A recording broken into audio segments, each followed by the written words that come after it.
ලුණු පිළිබඳ කිසිම දත්ත නැහැ. AI තාක්ෂණයෙන් වැඩ කරන්න යන්නේ. ස්ටොක්ස් කොච්චර තියෙනවද? තව කොච්චර ඕනේද? කිසිම අයිඩියා එකක් නැහැ මේ මිනිස්සුන්ට. මුන් එක්ක වැරදි උපාධි අරගෙන මේ දාලා තියෙන්නේ. මොකද සාමාන්‍යයෙන් උපාධි වලක් තියෙනවනේ එක එක දේවල් එක එක සබ්ජෙක්ට් වලට. කිසිම දැනුමක් නැහැ මේ මිනිස්සුන්ට. කිසිම මාකටිං හැකියාවක් නැහැ. බොරු කියන එක තමයි මුන්ගේ මාකටිං හැකියාව තියෙන්නේ. මම දන්නේ නැහැ මේ කර්මයට මේ මිනිස්සුන්ට තමයි මේකට වන්දි කියන්නලා තියෙන්නේ. හතර වටේ ඇක්සිඩන්ට් වෙලා වැරෙන්නේ මුන්ගේ කර්මයට. මුන්ගේ තියෙන බොරු කියලා ගත්ත මේවකට. දලදාව කිලි වලට හවු කරලා දැන් මුන්ට මේ සාපේ වැදිලා තියෙන්නේ. ඒකයි. ඌණ කටක් හොදන්න නැතුව මිනිස්සු යනවා දලදාව වදින්න. ඉතින් හරියයිද? කොච්චර මේ සුද්ධ වූ ස්ථානයක්ද? මිනිස්සු යන්න ඕනේ ඒකට හරියට පිළිසිදු වෙලා හරියට ඒ යන්න ඕනේ වත්පිළිවෙත් අදාලා.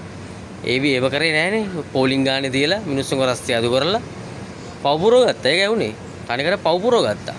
දැන් ඉතින් පවට කරගහන්න ඕනේ. දැන් ඉතින් පවට කරගන්න දෙයක් නැහැ ඉතින්.